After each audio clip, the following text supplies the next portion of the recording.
এই ইমানদারগণ, তোমরা ইসলাম ধর্মের মধ্যে প্রবেশ করো। ইসলাম ধর্মের মধ্যে তোমরা প্রবেশ এমন ভাবে করো যে ইসলাম ধর্মে প্রবেশ এমন ভাবে করো তোমরা পরিপূর্ণভাবে প্রবেশ করে যাও। অর্ধেক ইসলাম ধর্মের মধ্যে প্রবেশ করলে ইয়া আইয়ুহাল্লাযীনা আমানু দুখুলু ফিস-সিলমি কাফা, পরিপূর্ণ প্রবেশ করো।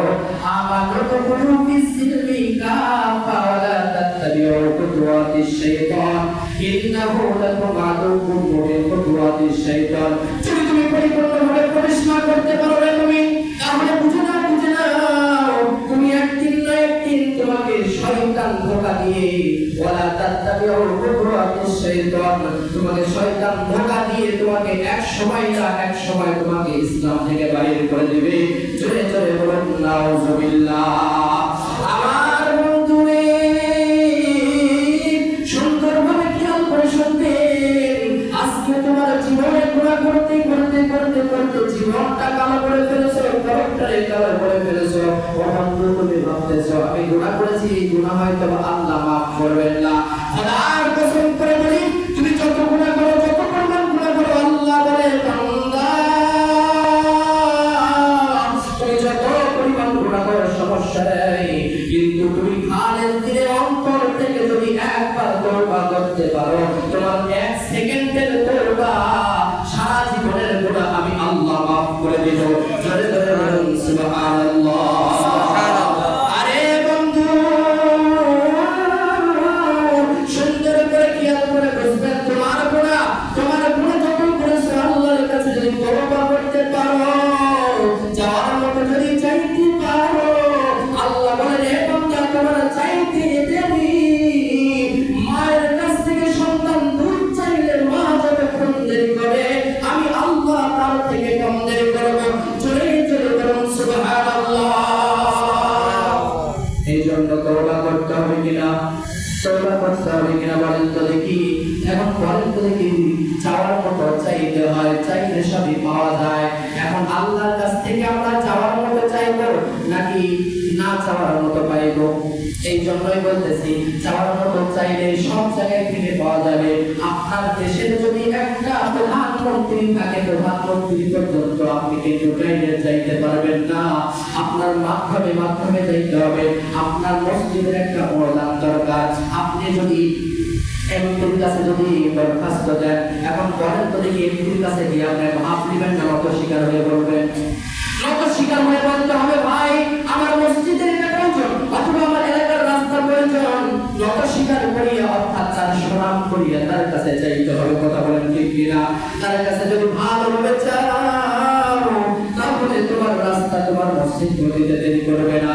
আল্লাহ বলেন বান্দা, তুমি নামাজের ভিতরে নামাজ পড়ো, ঠিক আছে, তুমি আমার কাছে দোয়া করো, দোয়ার মধ্যে দোয়া করো, আমি আল্লাহ তোমার চাইতে দেরি দিতে আমি আল্লাহ দেরি করব না। জোরে জোরে বলুন সুবহানাল্লাহ। আরে ভাই, আল্লাহ তো আমাকে আপনাকে অত্যন্ত বেশি ভালোবাসে। এখন বলতে পারেন হুজুর কেমন ভালোবাসেন?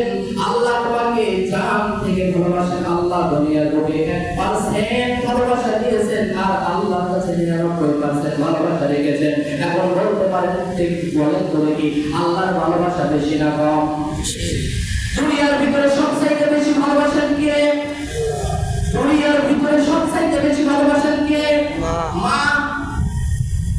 আর আল্লাহ দুনিয়ার ভিতরে সবচাইতে মানুষের মধ্যে সবচাইতে বেশি ভালোবাসে কে? আমার মা। এখন বলেন তো দেখি মায়ের ভালোবাসা বেশি না আল্লাহর ভালোবাসা বেশি? আর ভালোবাসা বেশি? আল্লাহর ভালোবাসা বেশি। আল্লাহর নবী ঘটনাটি বলে শেষ করে দেবো, বোঝানোর জন্য বলতেছি। আল্লাহর নবী ঈশ্বরের মধ্যে বসে আছেন, চেয়ারের মধ্যে বসে আছেন, এমন অবস্থায় একটা মহিলা ছোট্ট একটা সন্তানকে কোলের মধ্যে করে নিয়ে আল্লাহর নবীর কাছে আসছে। আল্লাহর নবীর কাছে আসার পরে সংক্ষিপ্ত করে বলছি, আল্লাহর নবীর কাছে আসার পরে নবীকে ডাক দিয়ে বলে, নবী গো, ও ভাই বাবা, আপনার কাছে একটা কথা বলার জন্য আসছি। আমি শুনেছি এলাকার মধ্যে যত সমস্যার সমাধান অর্থাৎ মাসালা যদি প্রয়োজন হয় আপনার কাছে আসে। নবী গো, আপনার কাছে বলুন, আমার উপরে আপনি চোখ রাঙাইবেন না। আমার কাছে সমস্যা মনে হয়েছে, মাসালার প্রয়োজন হয়েছে, আপনার কাছে আসছি। আপনি যদি আমার উপরে চোখ রাঙান তাহলে আমি কার কাছে যাইব?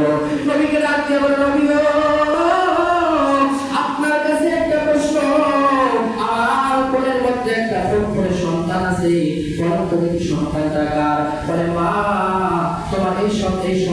তোমার কাছে আছে, যেহেতু এই সন্তানটা তোমার, সঙ্গে সঙ্গে আল্লাহর নবী বিশ্বনবী সরকারে দোয়ার ডাক দিয়ে বলে, তোমার এই সন্তান, মহিলা ডাক দিয়ে বলেন, নবী গো, আমার সন্তান এটা, আমার সন্তান এটা, কোনো ভুল নাই, এই সন্তানটা আমার। এমন তো অবস্থায় সন্তান মহিলা ডাক দিয়ে বলে, নবী গো, আমার এই সন্তানকে আমি কেমন ভালোবাসি বলেন তো দেখি। সঙ্গে সঙ্গে বললেন, তোমার এই সন্তানকে তুমি অন্তর অর্থাৎ প্রাণ থেকে, তোমার জীবন থেকে বেশি ভালোবাসে। আচ্ছা বলেন তো দেখি, আপনার মা আপনাকে জীবনের থেকে বেশি ভালোবাসে কিনা? বাসে না? বাসে। এই জন্যই বলতেছিলাম, সন্তান মহিলা বলতেছে, আমার এই সন্তানকে আমি জীবনের চেয়েও বেশি ভালোবাসি। আমার এই সন্তান, নবী গো, আমার এই সন্তান হাঁটি হাঁটি হাঁটি হাঁটি পা পা করে আস্তে আস্তে বড় হয়ে যাবে। এই সন্তানটা বড় হয়ে যাওয়ার পর, এই সন্তানটা বড় হয়ে যাওয়ার পর যে সময় কামাই শিখবে, সেই সময় আমি মাকে আর দেখতে পারবে না বন্ধু, আমি মাকে আর দেখতে পারবে না, আমি মাকে আর দেখতে পারবে না। আমি মাকে বাড়ির মধ্যে রাখবে না, বাড়ি থেকে বের করে দিবে, আমি মাকে খাবার দিবে, আমি মাকে নির্যাতন করবে। এই সন্তানটা বড় হয়ে যাওয়ার পরে এমন করবে। এখন নবী গো, আপনি বলেন তো দেখি, এই সন্তানের প্রতি আমার ভালোবাসা বেশি না কম?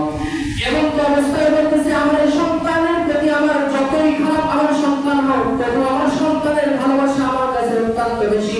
আমার সন্তান যতই গাঁজা করুক, মদ করুক, সিগারেট করুক, সমস্যা নাই, কিন্তু আমার সন্তানকে আমার জীবনের থেকে আমি বেশি ভালোবাসি।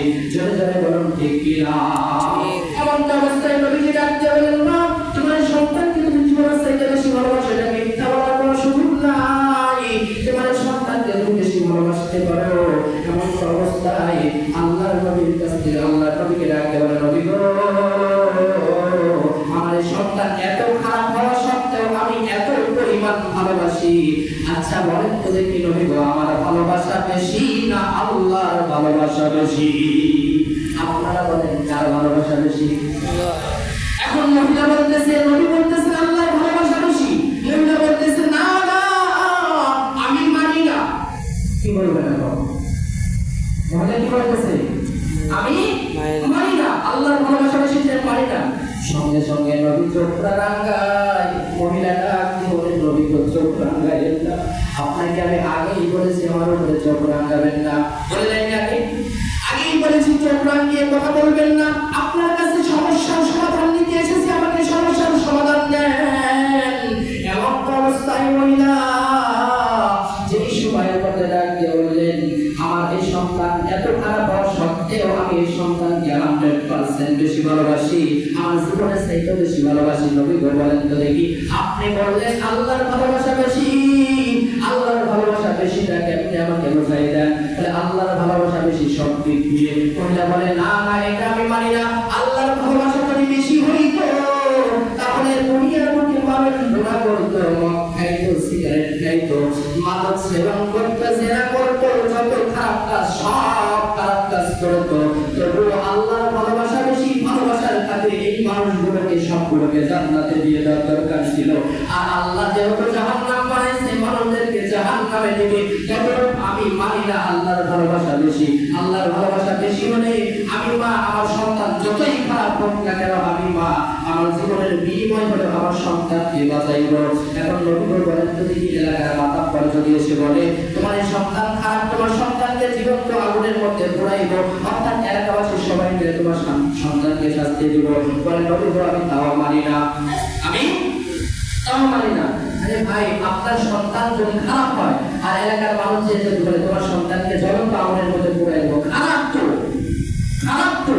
আর জাহান্নামে তো আল্লাহ পোড়াইবে খারাপের জন্যই, খারাপের জন্য না, খারাপের জন্যই পোড়াবে। আমার সন্তানও খারাপ, আমার সন্তানকে কিভাবে মানুষকে মারতে দিলাম না, আমার সন্তানের সকলে মিলে গড় হয়ে দিতে দিলাম না। কিন্তু আল্লাহর ভালোবাসা বেশি হলে আপনি বললেন, কিন্তু আল্লাহর ভালোবাসা বেশি হলে এই মানুষ গাঁজা খাবে, মদ খাবে, সিগারেট খাবে, বিড়ি খাবে, সেবন করবে, সব কিছু করবে, জেনা করবে, কিন্তু আল্লাহর ভালোবাসা, আল্লাহর ভালোবাসা থাকলে আল্লাহ জান্নাতে দিয়ে দিতে পারতো। কিন্তু জাহান্নাম কেন বানাইলো? যেহেতু জাহান্নাম বানাইছে, এই মানুষদেরকে জাহান্নামে দিবে, ততটুকু জাহান্নামে যদি দেয়, তাহলে বুঝবে আল্লাহর ভালোবাসা, আল্লাহর ভালোবাসা কম। এখন আপনারা বলেন ভালোবাসা বেশি না কার? এই একটু আগে আওয়াজ হলো যে আল্লাহ, এখন আওয়াজ কমে গেছে যে আল্লাহ, আওয়াজ কমে যায়নি? এই জন্যই বলতেছিলাম আল্লাহর ভালোবাসা সব দিক দিয়ে এখন বলতে চাচ্ছেন, যার কার ভালোবাসা বেশি? আরে ভাই, বেশি লক্ষ্য করবার সময় শেষ। আল্লাহর ভালোবাসা বেশি কোন দিক দিয়ে?